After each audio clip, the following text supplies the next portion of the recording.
I spent the weekend in Mississippi for the 25th anniversary of the Pineywoods Cattle Registry and Breeders Association. The Spanish brought cattle to America in the 1500s, and the Pineyoods were one of the types of cattle they brought.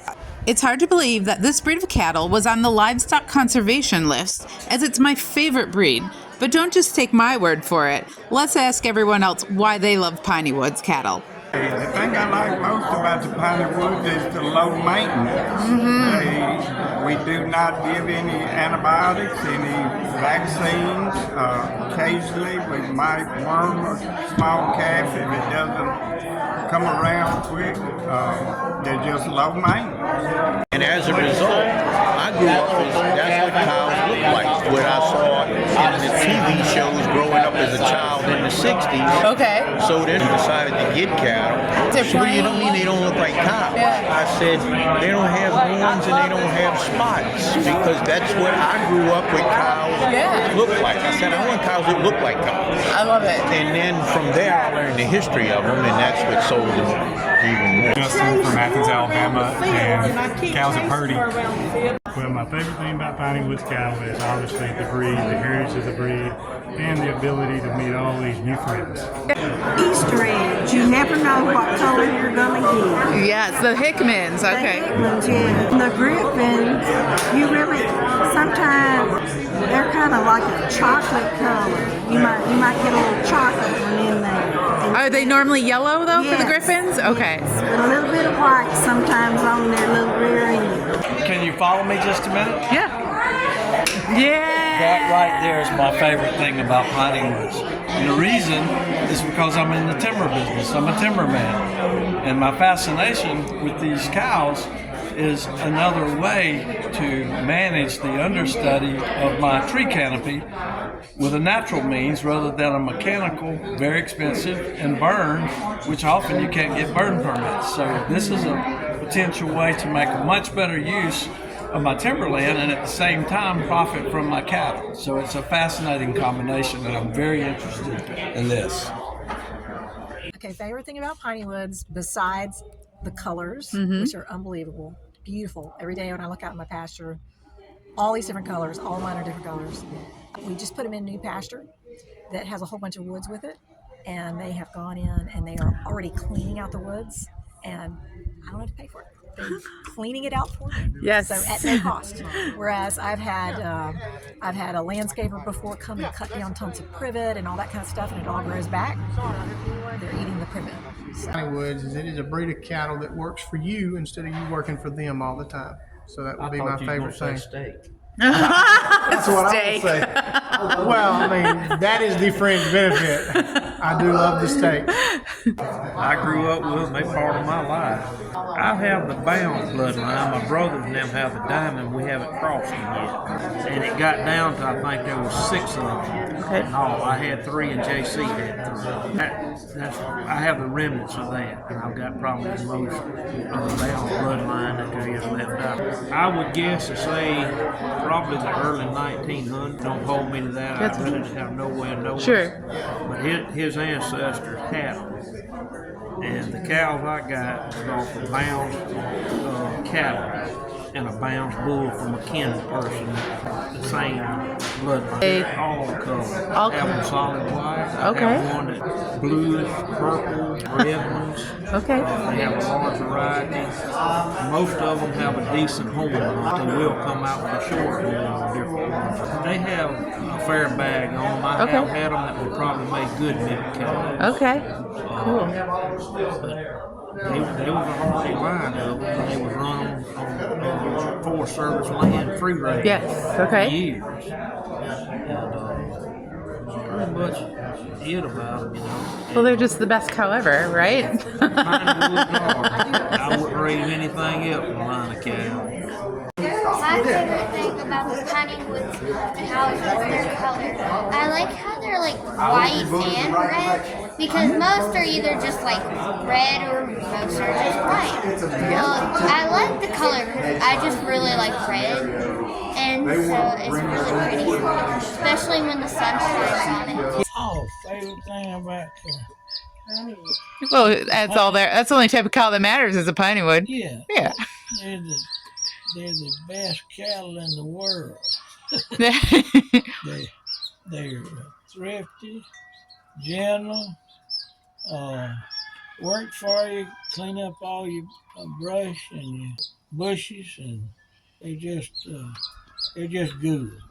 I'm Joel Wells, and from Dorchester, South Carolina. I work for Norfolk Southern Corporation, and we run about 200 head of Pineywoods cattle that the Browns were gracious enough to send over to Brosnan on 14,000 acres. My favorite thing about Pineywoods cattle is the fact that they are the most exceptional employees you could ever ask for. They work 24/7, 24 hours a day, 7 days a week, 365 days a year. They don't take any weekends or holidays off, and they don't take any sick days. They're exceptionally personable, and they are very tasty. We utilize the cattle to help us manage and maintain our ecosystems and restore ecosystems. They say it's a much more organic way of managing the ecosystems, managing and restoring the ecosystems. We don't have to utilize heavy equipment nearly as much. We don't have to utilize synthetic herbicides nearly as much. They're building soil. We're regenerating soil health in the process of having these cattle in. We have completely eliminated all synthetic inputs in the forms of herbicides, fertilizers, and pesticides. These cattle have significantly reduced the number of passes that we make from food plots, reducing reducing consumption, because they are. I mean, it's nutrient cycling is occurring. When we restored the wetland, we went in and we removed all the loblolly pine trees. We restored the hydrology in the wetlands, and we had plants coming back, naturally regenerating or naturally recurring in the ecosystem after 70 years of loblolly pine plantation. I'm farmer Katy from Lawrenceburg, Tennessee, and I am on my second year having Pineywoods cattle. We have one of them here, not mine, Jess's, and I'm using the Pineywoods for the ecosystem perspective because I'm a tree hugger at heart, and they're the prettiest cows. That's like first and foremost. I'm little, I'm 5 foot tall, I feel exceptionally comfortable around this breed of cattle. Even with these big scary horns, I'm okay with that. I bought clear-cut land.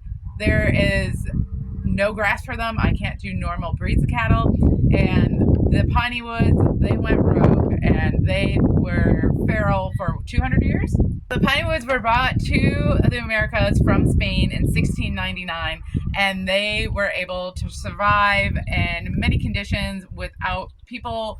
But there were no feed stores then, so like it was a lot different the way animals were raised.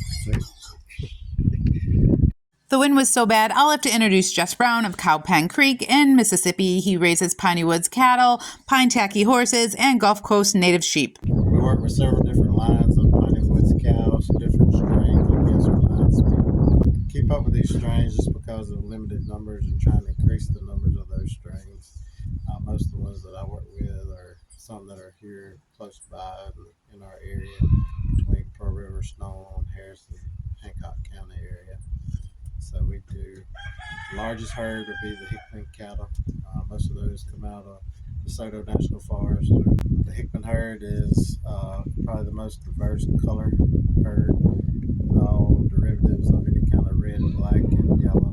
I guess would be my favorite cattle because they do go back to some of our ancestry. So the other lines will be the Ladnier cattle, which actually range across Biloxi Creek from the Hickman cattle, and so some of those probably did intermingle with those same cattle at one time, but the Ladnier family did own those cattle. Before the stock law come in, the Ladnier cattle did range from Biloxi Creek west to Wolf River off of Ridge Road, and most of the Hickman cattle stayed from Biloxi Creek east in towards McHenry, Horse Creek area.